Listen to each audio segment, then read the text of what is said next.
Part 1, the only important divide between people. In my last video, we talked about how mental illnesses can be expressed as excess of certain personality spectrums. That video was only made so that I could make this video. And realistically, I could have made a lot more videos laying the groundwork for this video, but I decided, let's just jump right into it. I stopped talking about politics partially because I realized that the left-right divide was not an effective way of speaking about the differences between people, and that a far more effective way of expressing that difference was not through any kind of political divide at all. In fact, the only relevant spectrum that exists, period, is the following. It is a spectrum between two mental illnesses that you may not know are connected.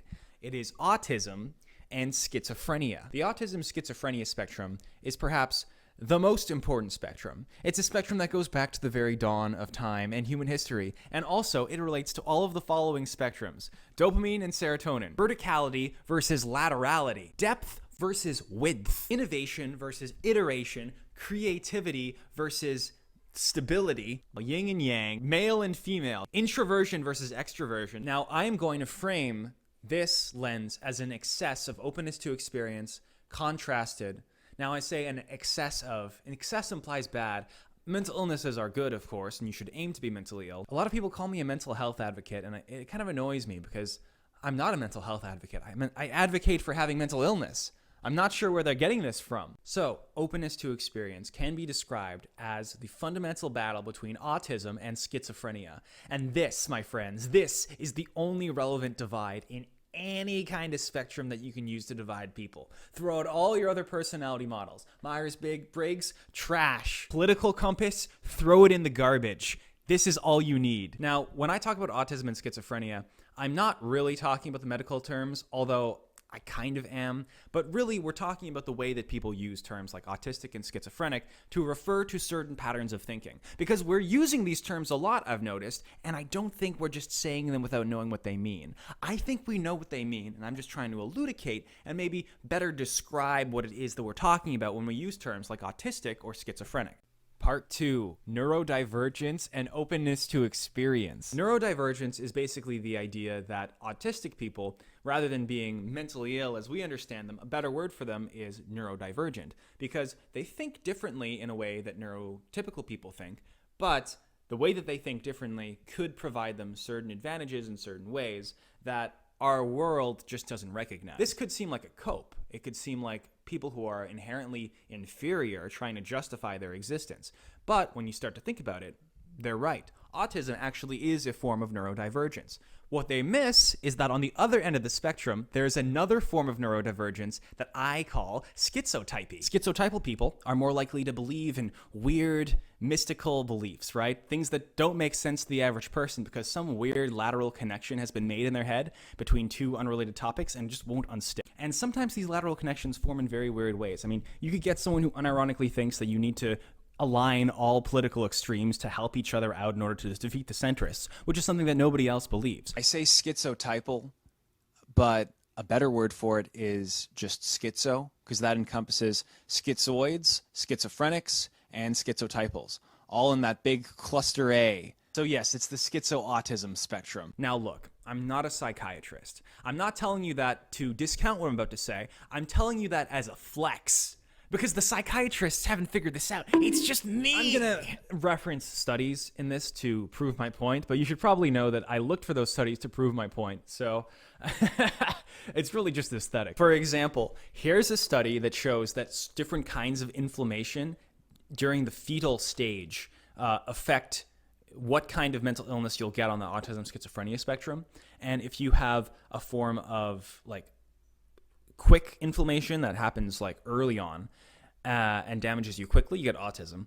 If you have prolonged inflammation, then you get schizophrenia. And that seems to make sense because you're born with autism, but schizophrenia manifests as your brain takes more and more inflammation damage over time. Hence, when I was 14, I got front page on the Scratch website for computer programming, and now at 24, I hear voices. Here's another study that says that autism is essentially an overproduction of a male gene, and that schizophrenia is essentially an overproduction of a female gene. More specifically, autism is like blocking the thing that limits the overproduction of the male gene. and schizophrenia, vice versa. It's blocking the overproduction of the thing that makes the female gene. So you're more likely to have the overproduction of that female gene. Women are higher in openness to experience than men. I rest my case. It's all coming together now, isn't it? Part 3, vertical versus lateral thinking. Autistic people tend to be better at what I call vertical thinking. These are people who can dig really deep into a subject. And the deeper they go into that subject, the more they flesh out their understanding and knowledge about a particular subject. Trains, that's the meme, right? An autistic person could know everything about trains, tell you everything you want to know about trains. The neurodivergence comes in from the fact that they can get so deep into that one subject. Vertical thinking comes at the cost of lateral thinking, i.e., lateral thinking being the ability to make connections between disparate topics. An autistic person really into trains is going to have trouble moving the conversation away from trains. That's one of the reasons we could posit autistic people have a harder time in conversation. So going from topic to topic to topic, moving laterally, that's what a conversation is. It's a series of lateral jumps.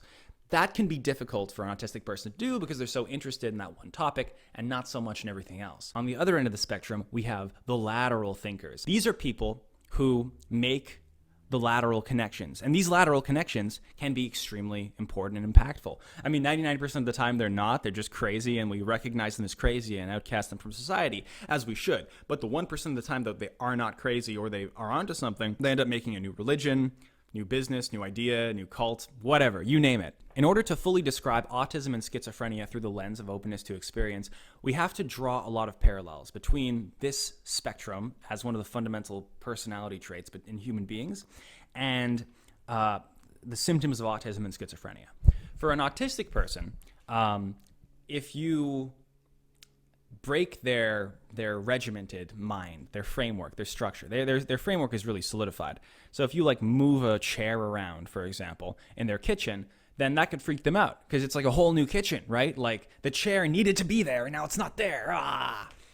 On the other end of the spectrum, we could be more inclined to think schizophrenically. Schizophrenia, at its core, is uncontrolled lateral moves. A schizophrenic person cannot help but be lateral, make connections between seemingly unrelated things, and then sort of jump in and out of those connections all willy-nilly. It's like their ego doesn't exist. They're one thing, they're God, and then they're devil, and then they're this historical figure and that historical figure, and everything just has supreme meaning all of the time. That's why you get so many religious experiences on psychedelics, because what is schizophrenia but the psychedelic trip that never ends? They are nothing but lateral moves. You can't get them to focus on one thing or like do one thing for long enough because their identity is so fluid that they're just being swept up in the cosmos around them. In a way, the schizophrenic has every ego simultaneously. Now, it's true that they have no ego because to have every ego means you have no ego.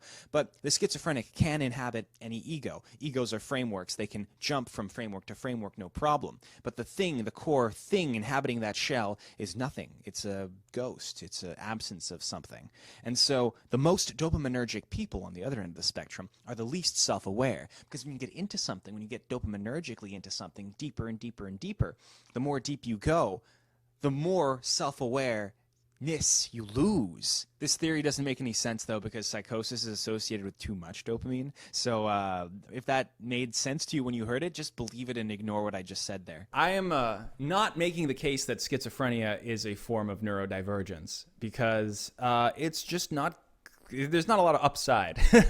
But as you approach schizophrenia and you get into the schizotypal personality disorder area, which is like probably right before you fall off the graph, it can be a helpful form of neurodivergence. I mean, again, even there, it's probably unlikely. But again, we're pro mental illness on this channel. Let me pitch you my idea for how schizophrenia and autism interact in the world of ideas and how the play between those two create all important new ideas, and also why neurodivergent people are the foundational creators of all ideas, and that neurotypical people, they're pointless. Now, don't be neurotypical, be mentally ill instead. Imagine the world of ideas like this sprawling city with all of these big towers that reach off into the sky.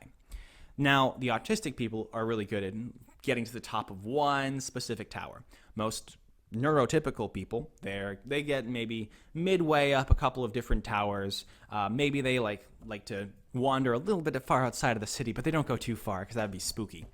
The schizophrenics sometimes one of them walks out into the wilderness, and they go and they start looking to found their own city, their own building, somewhere in the desert. And most of them die. Most of them die because the desert is a cruel and unrelenting place, but sometimes the schizophrenic finds a place to build their building, and they get that place, and the building is founded. And once they find that building and they start building it up, they have created a brand new thing, a new idea, something that no one has ever thought of before, but it's not complete. It's not complete until the autists come. The autists come running in. They say, ooh, new ground to explore, new land. And some of these autists get really taken in by the idea, and so they start building it out. And so this rough estimate, this rough plan becomes defined and concrete and real, and more people flood in, the more real it becomes, until the framework is like completely defined. But at that point, the schizotypal person is basically retired because they're not interested in vertical thinking. Those kinds of thinkers playing off each other creates the most ideas. This isn't necessarily true, but it's a nice story. I like the story, and so it feels real, so I tell it. Okay, now that you understand the schizophrenia autism spectrum, it's time to address the elephant in the room. You're probably thinking, Greg, I know someone with autism who's very high in openness to experience. How do you explain that? Or, Greg, I'm autistic, but I, sometimes have delusions or psychosis. Or, Greg, I'm schizophrenic, but sometimes I get really autistic about some things. I believe the ideal anti-centrist mode of cognition is called Autizmophrenia. It is the way of vertical and lateral thinking horseshoe theorying into one. It is when your autism and your schizophrenia becomes indistinguishable. You are a master of going out into the desert and then building it out yourself. Schizotism is the ultimate anti-centrist unity between being overly closed and overly open. Schizoautism is so powerful, even the word changes every time you say the word Autizmophrenia. Schizophrenia and autism are good, actually, and you should want to be both of them simultaneously. I had a conversation with my friend Schizoid Angst. He has a friend that he describes as having autism and schizophrenia, and watch how he describes his thinking pattern. Your friend Burb, they are autistic as well as schizoid? Yeah. So their traits are spread. Their like cognitive traits are in the either hyper abstract or hyper concretization. Mm-hmm. He's like he can't do middle level abstraction very well at all. But literally, he's like an anti-cognitive centrist. You can only occupy one of the extremes, and you have no middle ground. That's like he can't do it. Like he can try. He has to consciously make an effort. It's difficult. There is no middle ground. It is the anti-centrist mode of cognition. Going back to our schizotypal person who believes that everyone on the political fringes needs to team up and destroy the centrists. I mean, that seems like a crazy idea, like someone's wandering off into the wilderness and dying. But with the right context, with the right help, with the right support, and with the right motivation, with the right platform, these crazy ideas can actually catch on and build that tower. Are you autistic or are you schizophrenic? If you're somewhere in the middle, I suggest you pick one of them and you move towards them. If you're already a little bit autistic or a little bit schizophrenic, I suggest you become a little bit more autistic or schizophrenic. And if you're fully autistic or fully schizotypal, then I suggest you try to figure out how that horseshoe can work out for you. And so you can master both vertical and lateral thinking and leave the world of normal cognitive functions behind. This is a nascent theory, so please leave your thoughts in the comments below, because I'm sure that together we're going to revolutionize the way that we think about the brain. Feel free to link studies, but only do so if you've already come up with the conclusion that you want and are working backwards by finding those studies to justify your own conclusion, which you came up with in your own head. That's all for now. Stay ill.